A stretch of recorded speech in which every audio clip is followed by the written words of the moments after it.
Dobrý den, jmenuji se Berg Hedges a jsem autorem knížky Nosit vědra nebo stavět penězovod.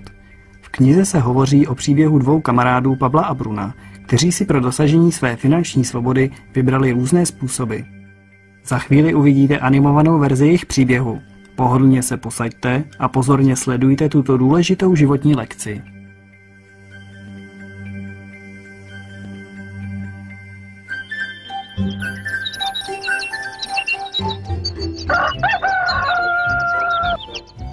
Daleko odsud, v jedné malé vesničce, poblíž krásného údolí, žili dva kamarádi. Pablo a Bruno. Oba byli mladí a snili o lepším životě. Často si vyprávěli o svých snech a o tom, jak by se chtěli stát nejúspěšnějšími lidmi ve vesnici.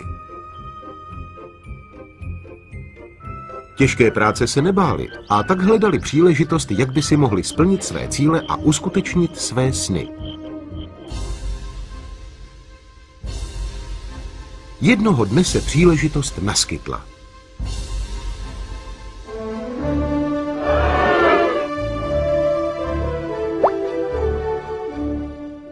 Starosta vesnice se rozhodl, že najme dva muže, aby přinášeli vodu od horského pramene přes údolí do vesnice. Odměna za tuto práci by závisela na množství vody, které by bylo do vesnice doneseno. Bruno a Pablo se nadšeně pustili do práce. Každý den od rána do večera nosili vědra od pramene do vesnice a zase zpátky. Pracovali těžce a zásobovali vesnici vodou. Večer se vraceli domů se mzdou za svoji denní práci.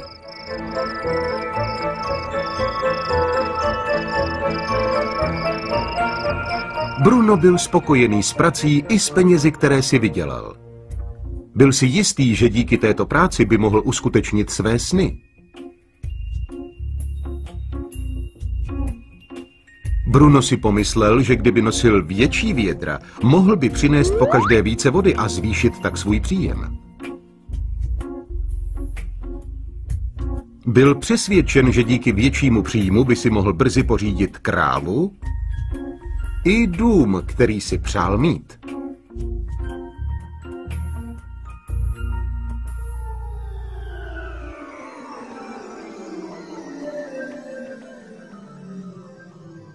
Nyní byl ale nespokojený Pablo. Na konci pracovního dne necítil ruce ani záda a byl naprosto vyčerpaný. Hledal snadnější způsob výdělku. Jednoho dne dostal Pablo nápad. Což takhle postavit vodovod, který by přiváděl vodu od horského pramene dolů do vesnice. Díky vodovodu by vesnice měla víc vody a nebylo by třeba nosit vědra k pramenu a zpět. Rychle se pro tuto myšlenku nadchnul a začal plánovat. Pablo se samozřejmě podělil o svůj nápad s přítelem Brunem a požádal jej, aby se k němu připojil a společně tak vystavěli potrubí. Bruno měl pocit, že je to bláznivý nápad. Bruna zajímaly pouze věci, které si mohl pořídit hned a přemýšlel, jak si na ně rychleji vydělat. Připadalo mu, že stavbou vodovodu by se vydělávání peněz zpomalilo a splnění jeho cílů oddálilo. Takže raději vzal větší vědra, chodil víckrát tam a zpět a nosil a nosil.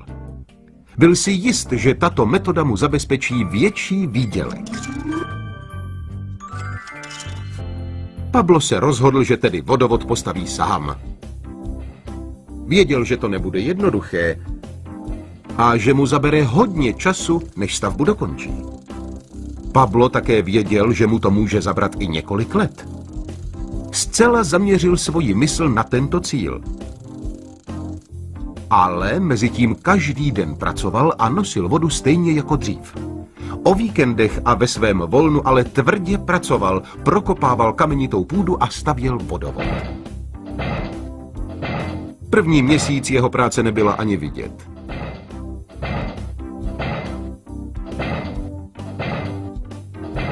Bruno a ostatní vesničané se mu posmívali a dobírali si ho. Říkali mu Pablo, ten, co staví vodovod. Mezitím se Brunův příjem zdvojnásobil. Už si také koupil krávu a větší dům. Jeho životní styl se změnil.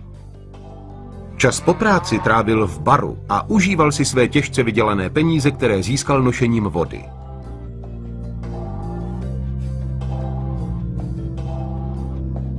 Bruno si ale neuvědomoval, že se jeho organismus začíná každodenním nošením věder opotřebovávat.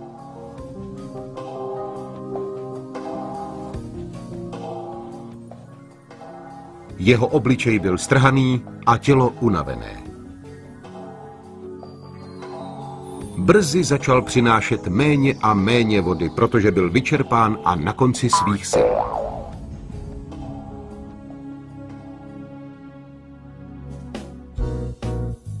Měsíc za měsícem Pablo dřel. Brzy minul rok a po něm další.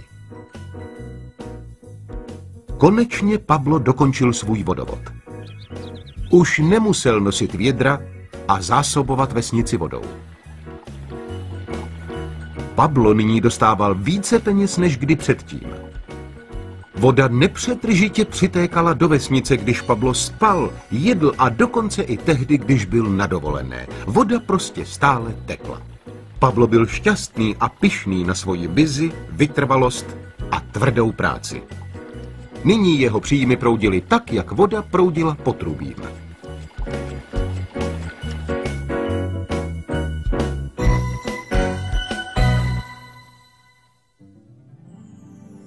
Příběh Bruna a Pabla je odrazem života. Jejich práce symbolizuje to, co většina lidí dělá, aby si vydělala peníze. Bruno je vydělával nošením věder. Chodil sem a tam, nosil vědra od pramene do vesnice a vyměňoval svoji práci za peníze.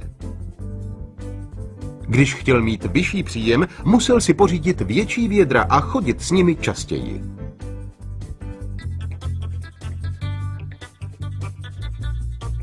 V reálném životě je obvyklé zvyšovat příjem větším množstvím práce.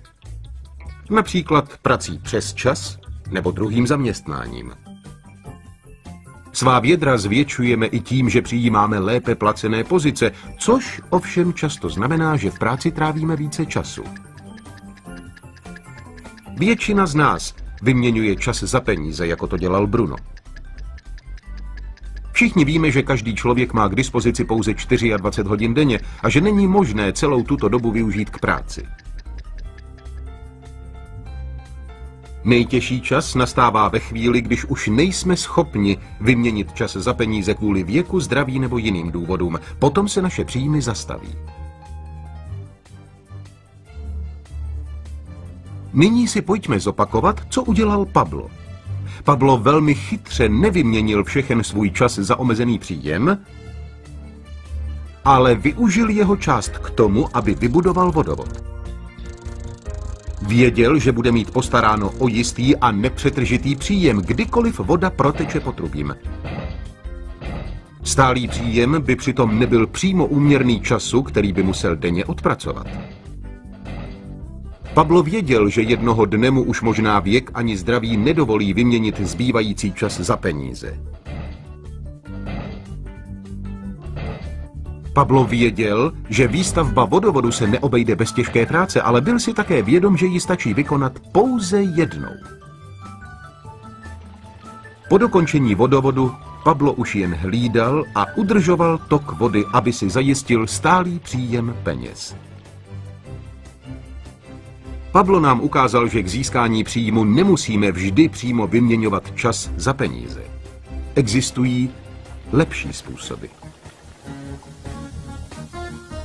A jak jste na tom vy? Jste jako Bruno, který vyměňoval čas za peníze?